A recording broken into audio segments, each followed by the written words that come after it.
shadow knows. Your local blue coal dealer presents The Shadow.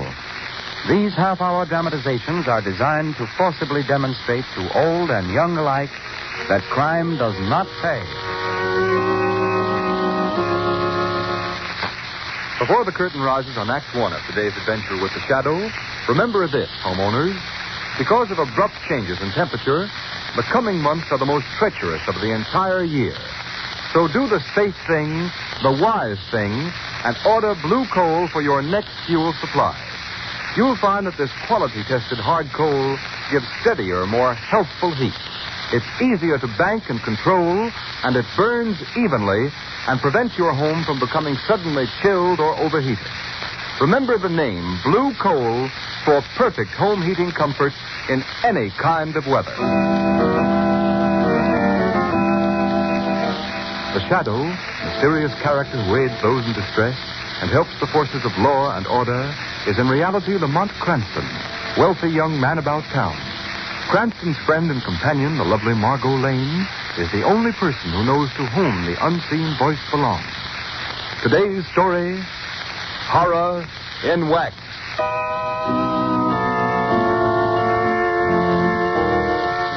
Lieutenant Carter, I want you to check that new list of stolen cars with the 4 o'clock detail before the men go on duty. All right. You, Benson, take a squad of 20 men and help Cardona with the detail that's guarding the mayor at that rally tonight. Okay. And you, Brophy, you better... just a minute. Hello? Commissioner Weston speaking.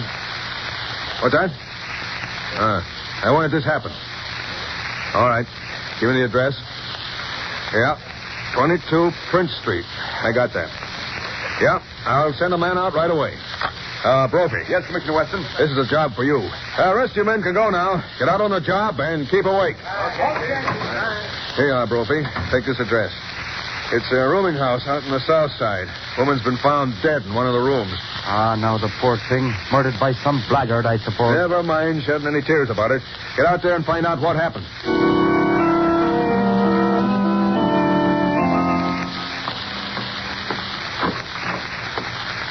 There she is, Lieutenant Brophy. Dying just the way I found her when I came up to clean her up this morning. Who is this woman? Never saw her before. Didn't you enter the room? No. I rented the room to 2 men. They came in last night. They were gone this morning. She must have come in during the night. Did they leave baggage or anything? Oh, they brought nothing with them and took nothing, I guess. Well, I'll look her over and see what they've killed her with, if they killed her. Well, she certainly is a finder. The saints above, what do you call this? You found something? Hard enough to curl me tongue so I can't say a word. Here, feel that hand there. You want me to touch her? Oh, no. No, you don't. The hand is as stiff and hard as a rock, and so is the arms and her face. Why, sure, this is no woman at all. It's a wax figure. Wax figure? Certainly. The lads that rented the room and left us here were likely as not a couple of dress salesmen. Nothing more. And she's not really dead? No deader than she's ever been. It's the devil's own things they send a police officer out on nowadays. Well, what'll I do with this wax figure? You leave it where it is. We'll send the wagon for it. Maybe the wives of one of the men can cut her clothes on it.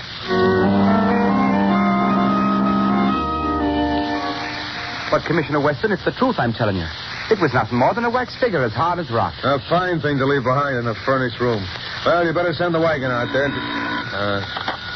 Hello? Commissioner Weston. Yes, who's this? This is the Shadow, Commissioner. Yes, well, what do you want now? We've had peace and quiet around here lately. Say, just a minute. Hold the wire a second. Listen to that Shadow fellow, Bobby. I'm going to have some fun with him. Listen. Shadow, we just got a case that has us all baffled. Would you like to help us? Of course, Commissioner. You know I'm always willing to lend whatever assistance I can. Oh, fine. Well, here's the dope. A woman's been found dead at 22 Prince Street out on the south side. We don't know who she is or how she died or a thing about her. I'll put the case into your hands if you want to tackle it. Well, I'd be glad to, Commissioner. I'll go out there right away and investigate. That's fine. But, Shadow, you've got to make me one promise. Well, yes, Commissioner. What is it? Well, the medical examiner hasn't cleared the case yet. So I'd appreciate it if you wouldn't touch the body or disturb it in any way. All right, Commissioner. I hardly think it'll be necessary. Well, good luck then, Shadow. I'll see you later. Oh, no, Commissioner. You'll hear me later. How's that? Oh, yeah, okay. I'll hear you later. Profey, he fell for it. Yeah. Fell for it. Hook, line, and sinker. I give me eye teeth to be there when he examines that dead body. This is funny, Profey. We've got the Shadow, the great crime expert, investigating the death of a wax figure.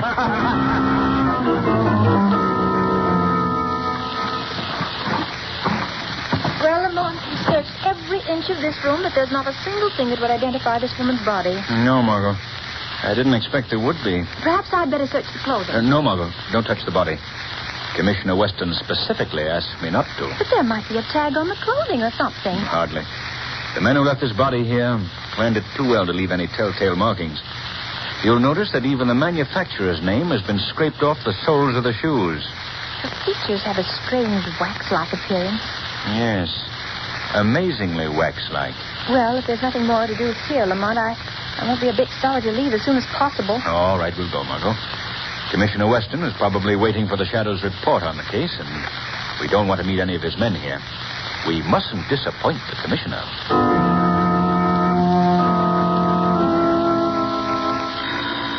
Wait a minute, Brophy, till I see who this is. Hello, Commissioner Weston speaking. Hello, Commissioner. This is the Shadow. Oh, yes. Well, Shadow, how did you make out? Have you made any progress on that case I gave you? Yes, Commissioner. A little, I think. The case is fairly obvious. You don't say. The woman did not meet her death in that room. What's this? You're sure about that, I suppose? Positive. She died someplace else and was brought to the room. Well, no, it didn't take you long to figure that out, did it?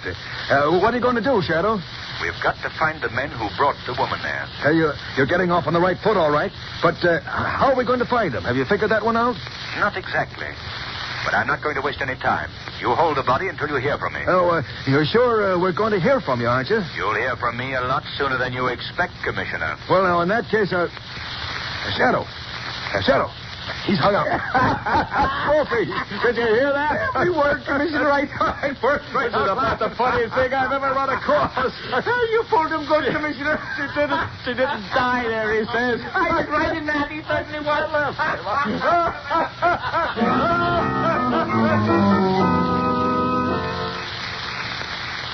You're regarded, Professor Whitehead, as an outstanding authority in these matters, and I want you to know that I trust your judgment implicitly. Thank you, Cranston. Of course, it's a fairly common knowledge that from time immemorial, scientists have labored with the idea of preserving life through freezing, waxing, mummifying, and various other such methods. Yes, I read only recently where a group of Russian scientists froze a man and then performed a very difficult operation. I believe the man survived. It's very possible, Miss Lane. But this waxing process, Professor, preserving the human form by turning it to wax, have you had any personal contact with such cases? I haven't actually participated in such experiments, but I've followed them quite closely.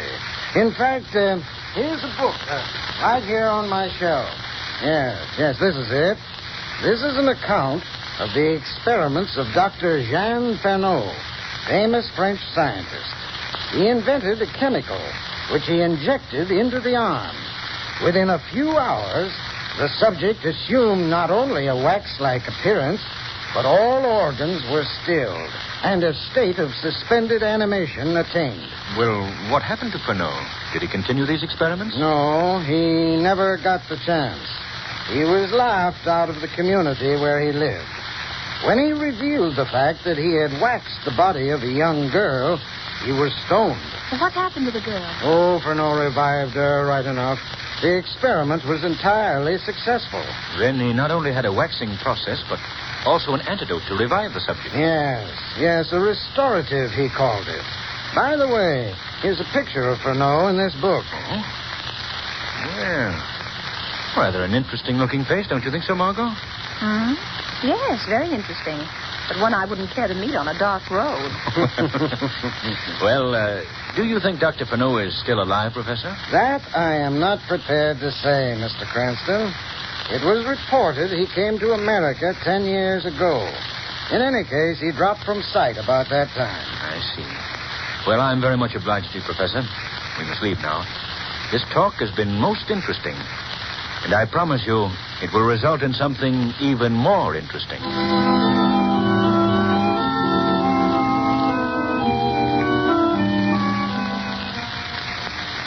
Are you nearly finished, Lamont? Yes, Margot. Quite finished.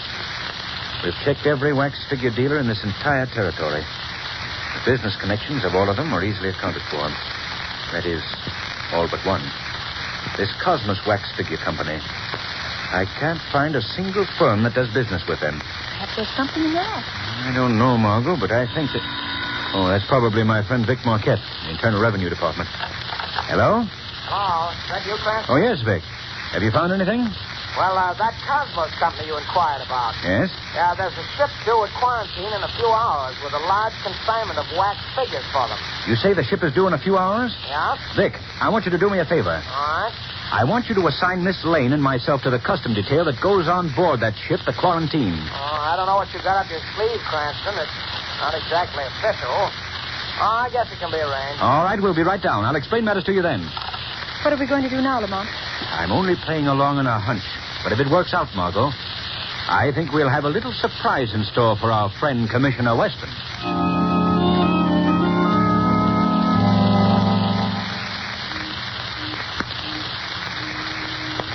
You're the man in charge of this shipment of wax figures? Oui, monsieur. Do you always store them in staterooms?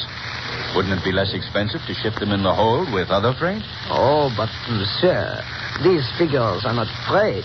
They're works of art, as you can see. Yes, they're really amazing. I don't believe I've ever seen such lifelike figures. Yes. The attention to detail is astounding. Even to birthmarks and scars. Well, we're very much obliged to you for letting us see these figures, sir. And good night. Good night, monsieur. Good night, madame. Good night. Don't say anything for a moment, Margot. Let's get down to the companionway. Here, Margot. Now tell me, did you notice anything unusual about those figures? I thought they were simply astounding reproductions of the human features. No, I don't mean that. Did you notice on the left arm of each, there was the tiniest puncture, such as might have been made by a hypodermic needle? No, Lamont, I hadn't noticed. What do you think it means? I don't know exactly, Margot. But we're following that shipment of wax figures to its destination.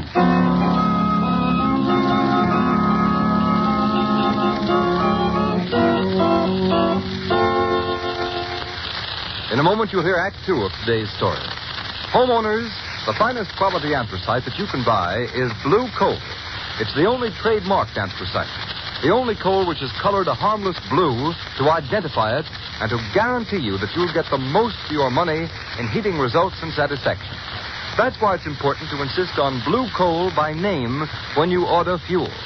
Once you've used blue coal, you'll agree with me and with countless thousands of satisfied homeowners that it certainly is different from ordinary hard coal. And that difference is in the steadier, more healthful heat blue coal gives you, plus the fact that it requires less furnace attention. That's because blue coal is a guaranteed product of Glen Alden, the nation's largest coal company. Each ton of blue coal is carefully sized, prepared, and washed to remove any existing impurities. But most important of all, each carload is submitted to a thorough laboratory test to guarantee its superior quality before it's accepted for shipment. Those are the reasons why blue coal banks and burns better and gives longer intervals between firing. Those are the reasons why it will pay you to order blue coal by name if you want perfect all-around heating comfort and satisfaction in the treacherous months ahead. Call your nearest dealer. His name is listed in the Where to Buy It section of your classified telephone directory under the words Blue Coal.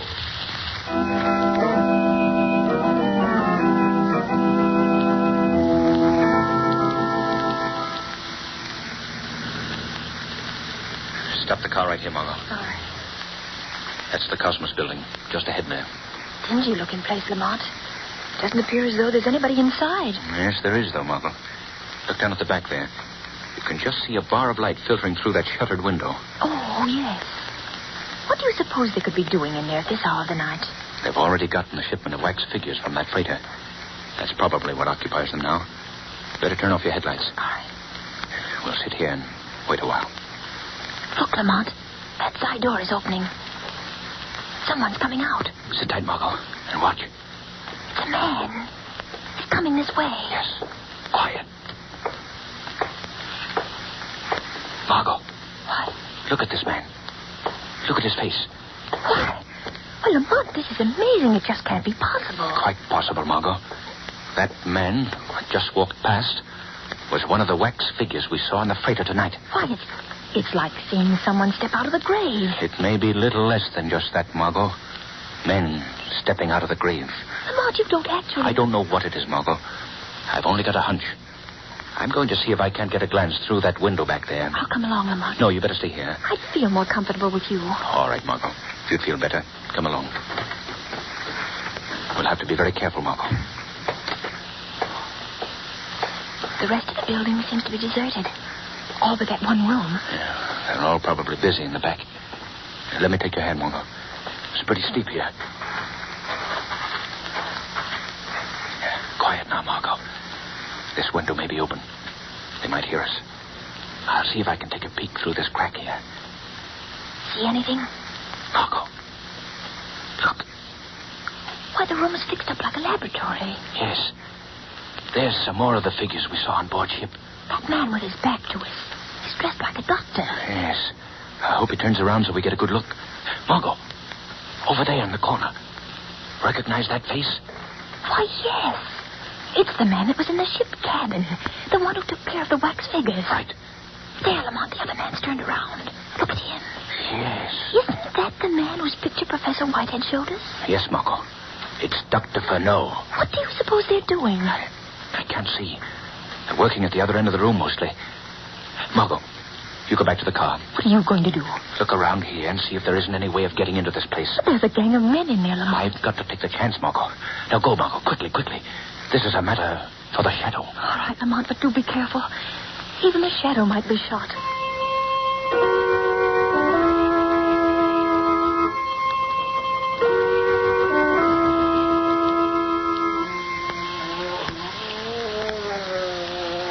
Doctor, this one is coming too. Very good. Give the wax figure another injection of the restorative. Half quantity this time. Say, Doc, that guy's groaning like he was in awful pain. That is as it should be, Chip. The muscles and tissues are losing their rigidity. The process is often very painful. Gee, this sure is a great idea of yours, Doc. Imagine turning people to wax with a jab of a needle, and with a jab of a needle, bringing them back again. Don't have quite so much to say, Chip. I wonder how people would react if they knew of your great accomplishment, Doctor. They would laugh. Laugh as they always do at things they don't understand. They laughed me out of the legitimate pursuit of my science. But now I have the satisfaction of accomplishment. Oh, where am I? Where am I? Say, that guy's coming too now, Doc. You're all right, my man. You've reached your destination. Then this is America? I am in the United States? Yeah. Put these clothes on. You must leave here at once. You will listen to my instructions, my good man, and be sure you follow them to the letter. Yes. In addition to the sum you have already paid us for smuggling you into this country, remember that our agreement is that you pay us 25% of your earnings for the next 5 years. After 5 years, you will return for another injection of the restorative. If you fail to come back for this injection, you will become wax again, and for all time. If you fail in your obligation to us, or if you ever reveal the means by which you were smuggled into the country, you will be denied the restorative. The effect, of course, will be the same. You understand? I understand. Try stand and go. Monsieur le Docteur, this one, he does not revive. I'm afraid he will not. You men on the boats are becoming very careless with the waxing fluid. We had a girl die on our last shipment. But I assure you, Doctor, I followed your instructions exactly. One injection, so much as is in this hypodermic, every 12 hours. You must have miscalculated the time. My solution cannot fail. Here, Chip, this body will have to be disposed of as you disposed of the girl a few days ago. Okay, Doc, it's as good as done. I want you to... What's that? What's the matter? You hearing something? I thought I heard footsteps outside. I'll take a walk around outside. No use taking chances. I will go with you. Okay, we'll take this guy out with us. Come on, you. Yes, I'm dressed now. I go. Be right back, Doc.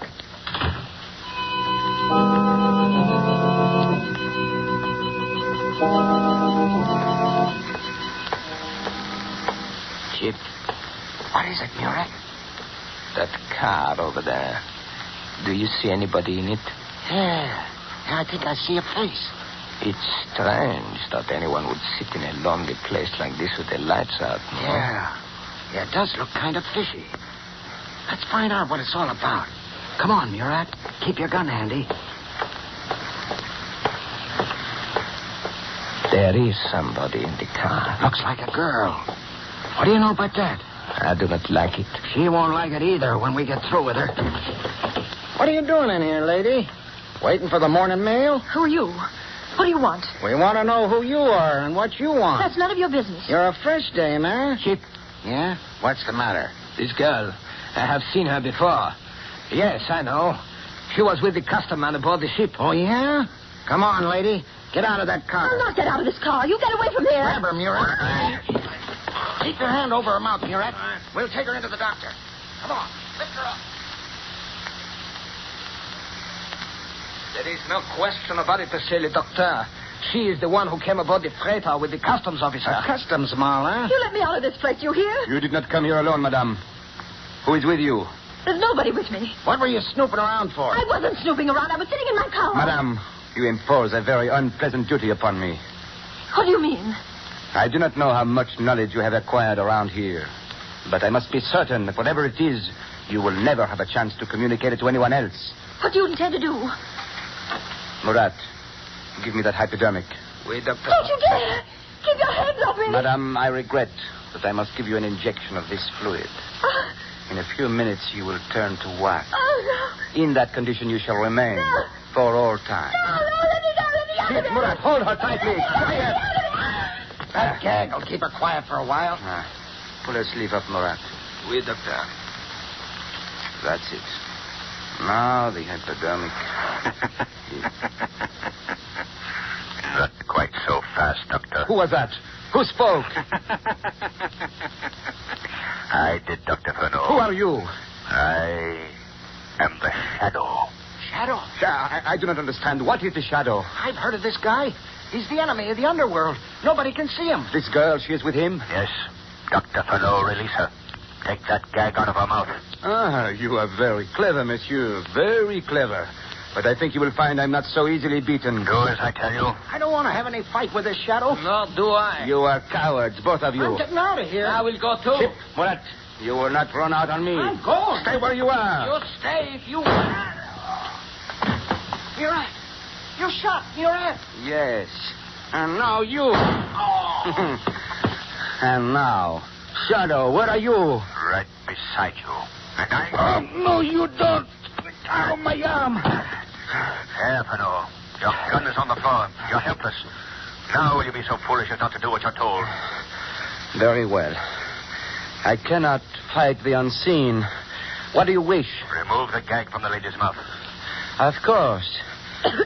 There you are. Oh, get me out of here. Get me out of this horrible place. You're all right, Margot. There's nothing more to fear. Madame, I will get you a glass of water. Oh, no, you don't, Doctor.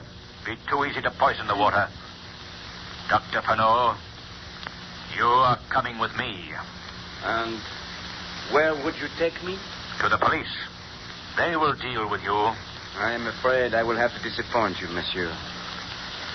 Life and the people of the world have humiliated me enough. They will never subject me to the humiliation of a criminal cell. What do you mean, Doctor?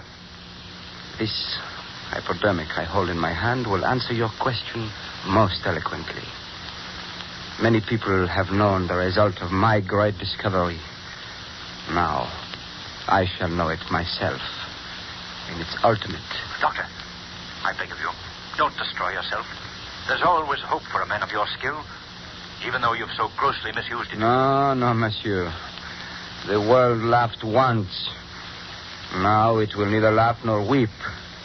One injection. An overdose. So, and you shall witness firsthand, monsieur, the results of a great discovery. Doctor, don't. You mustn't do this. It is You done, really mustn't. monsieur, it is done. I destroy the last bottle of the restorative. Now, my secret dies with me. Lamar, look. His skin is turning white. His body is becoming rigid. Yes, Margot. Watch. He's turning to wax. Just as he's turned others. Oh, Lamar, I can't bear any more. Take me out of here. Take me out of the bus. Take me out.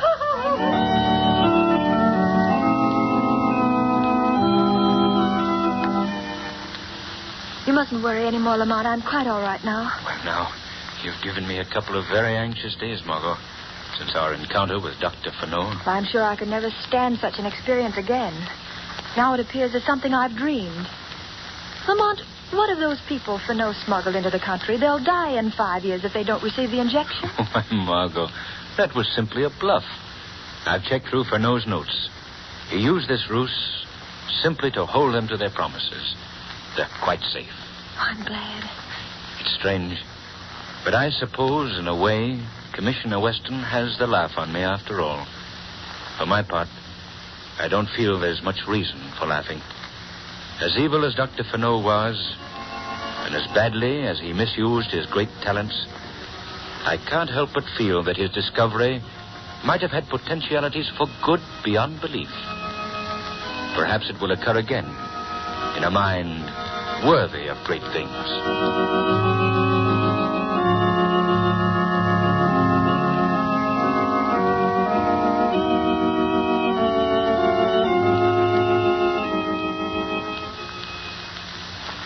Now a word from Blue Coal's heating expert, John Barclay. Thank you, Ken Roberts, and good afternoon, friends. You know, you just can't operate your furnace efficiently and economically unless you understand how to regulate your furnace dampers. Every furnace should be equipped with 3 dampers. The ash pit damper, located at the base of the furnace, below the grate level. The turn damper, located in the smoke pipe behind the check damper and the boiler. And the check damper, located between the turn damper and the chimney. In milder weather, when you want a slow-burning, lasting fire, the check damper should be wide open, the ash pit damper closed. It is very important that your check damper be large enough to adequately check the fire. If it is not, it will certainly pay you to have an additional check damper installed by your plumber. If you're having trouble in regulating your furnace, your Blue Coal dealer will gladly send a John Barclay serviceman to give your heating plant a thorough inspection. There is no charge or obligation for this service. I thank you.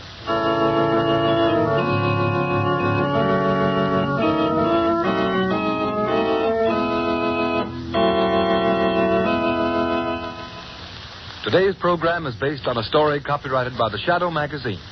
All the characters and all the places named are fictitious. Any similarity to persons living or dead is purely coincidental. The Shadow magazine is now on sale at your local newsstand.